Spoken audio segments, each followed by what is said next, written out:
యోగా అయిందా అమ్మ? లేదత్తమ్మ, ఇంకొక 10 minutes. మరి టిఫిన్ చేయాలి కదా మీరు?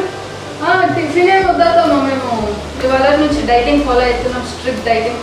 డైటింగ్ కాదమ్మా, తినాలి మంచిగా. అంటే ఓన్లీ బ్రేక్ఫాస్ట్ స్కిప్ చేస్తున్నాం మొత్తం. నిజంగా ఓకే, ఎక్సర్సైజ్ బ్రేక్ఫాస్ట్ స్కిప్ అంతే. నేనైతే ఇప్పుడు వేడి చేస్తాను.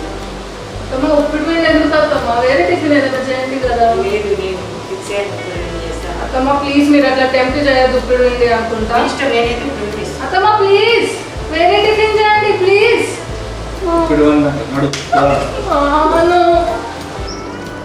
ముందుగా ఆయిల్ పోసుకుంటున్నాము.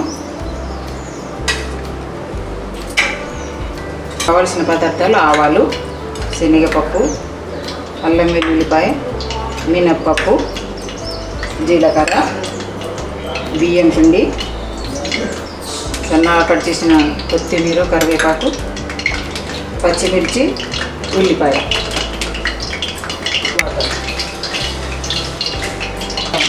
ఆవాలు,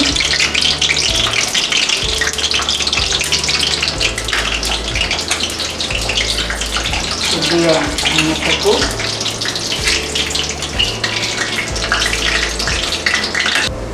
జీలకర్ర, కొద్దిగా శనగపప్పు, మినప్పప్పు, పచ్చిమిర్చి, ఉల్లిపాయలు. కొంచెం ఉల్లిపాయలు ఎక్కువ ఉంటేనే బాగుంటుంది.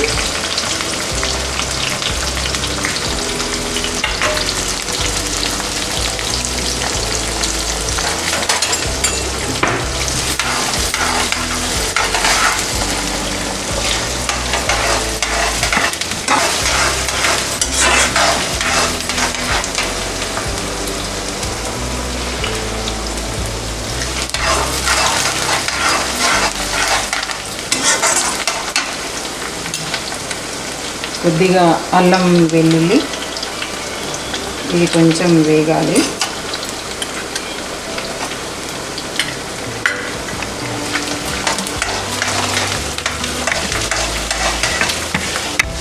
ఇది అల్లం వెల్లుల్లి వేగానే నీళ్ళు పోయొద్దు, కొంచెం వేగిన తర్వాత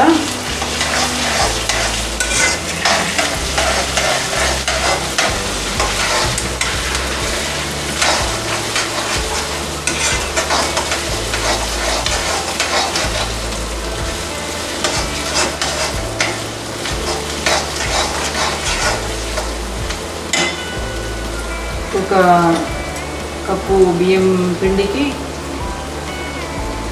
మనం దేంతోనైతే పిండి తీసుకుంటామో దాంతోనే వాటర్ తీసుకోవాలి. కొంచెం ఇంకా మెత్తగా కావాలి అనుకుంటే కొంచెం ఎక్కువ వేసుకోవచ్చు. ఇట్లయితే కొంచెం పొడి పొడిగా వస్తుంది, బాగుంటుంది.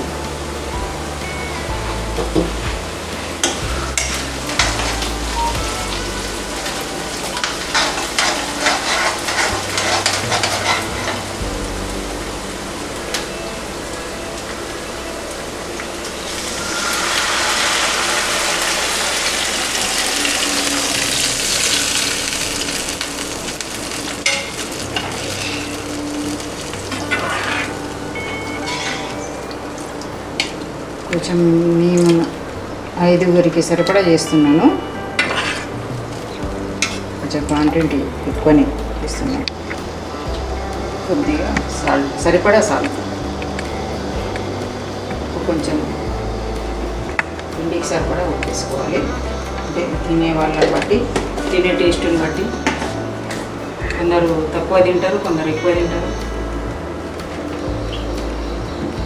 ఈ ఉప్పుడు పిండి కొంచెం ఇట్లాంటి మందం గిన్నెలో, ఈ గిన్నెలో వేస్తేనే మంచిగా వస్తుంది. మంచిగా పిండి ఉడకాలి, లేకుంటే టేస్ట్ బాగుంటుంది.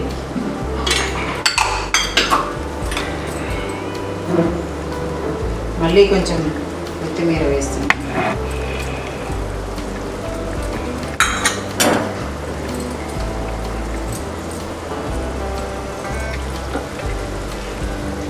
ఈ పిండి మనం ఉప్మా రవ్వ పోసినట్టు చిన్నగా వేసి, స్టవ్ చిన్నగా వేసిపోయద్దు. స్టవ్ పెద్దగా ఉన్నప్పుడే ఇది పోస్తూ, మెయిన్గా కలిపేటప్పుడు చాలా జాగ్రత్తగా ఉండాలి. ఎందుకంటే ఇది ఉండలు కట్టేస్తుంటుంది, మనం దాన్ని పిండి పిండి వస్తుంది. లేకుంటే పోసేటప్పుడు కొంచెం జాగ్రత్తగా పోస్తూ కలిపితే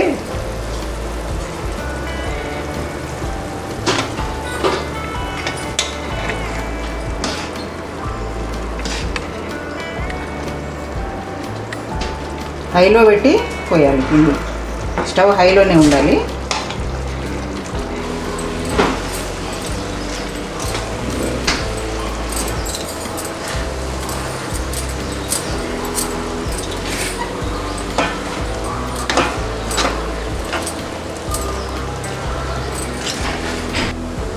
మళ్ళీ ఒకసారి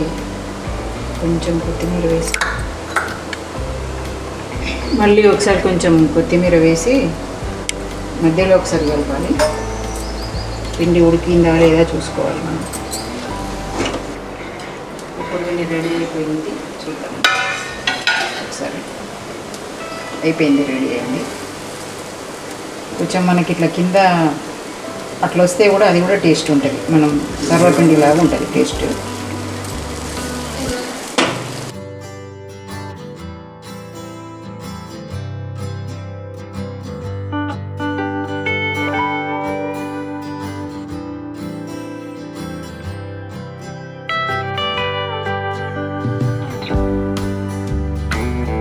థ్యాంక్ యూ సార్ రూపా.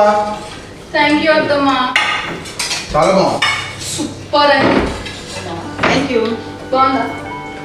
చిన్నప్పటి జ్ఞాపకాలు.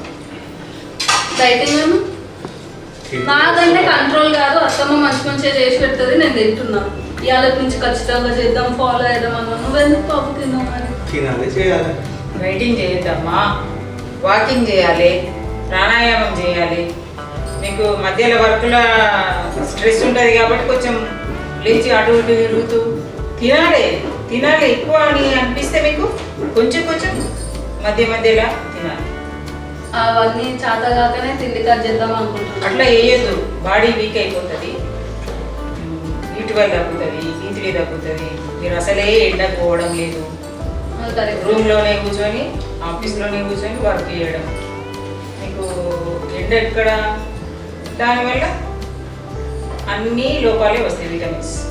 కరెక్ట్. కాబట్టి తినాలి, మంచిగా తింటూ వర్క్ చేసుకోవాలి. మామయ్య మీ ఒపీనియన్ ఏంటి డైటింగ్ అంతేగా మీద?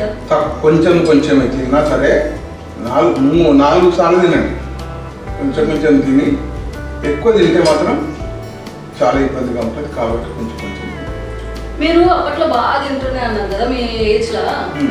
ఫుల్గా తిని మీరు అంత సన్నగా ఎట్లుండే అసలు? సేమ్ కష్టం అట్లా ఉండే. అన్ని పనులు మేమే చేసుకునే వాళ్ళం కదమ్మా. పనులు లేకుండా పనులు లేరు, ఊడ్చుకోవడం, తోముకోవడం, బట్టలు ఉతుక్కోవడం, బావి నుంచి నీళ్లు తోవడం. బావి నీళ్లు పెద్ద ఎక్సర్సైజ్ కొన్ని దూరం ఉంటుండే మోసుకొని వచ్చేది. బావి కూడా ఇంటికి దూరం ఉండేది. ఆ బావి నీళ్లు చేదడం వల్ల మాకు అసలు చేతులు నొప్పులు కానీ ఏ ఉండకపోతుండము. ఇప్పుడు అన్ని షోల్డర్ పెయిన్ ఎందుకు వస్తుంది? చేతులకు ఎక్సర్సైజ్ లేదు. మళ్ళీ అదే ఇప్పుడు ఈ ఎక్సర్సైజ్ అంటూ మళ్ళీ బావిలో నీళ్లు చేరినట్టే ఎక్సర్సైజ్ చేయాల్సి వస్తుంది. కాబట్టి డైటింగ్ చేయొద్దు, ఎక్సర్సైజ్ తీసుకోవాలి, హెల్దీగా ఉండాలి. బేసికల్గా తినుకుంటూ పని చేసుకోవాలి.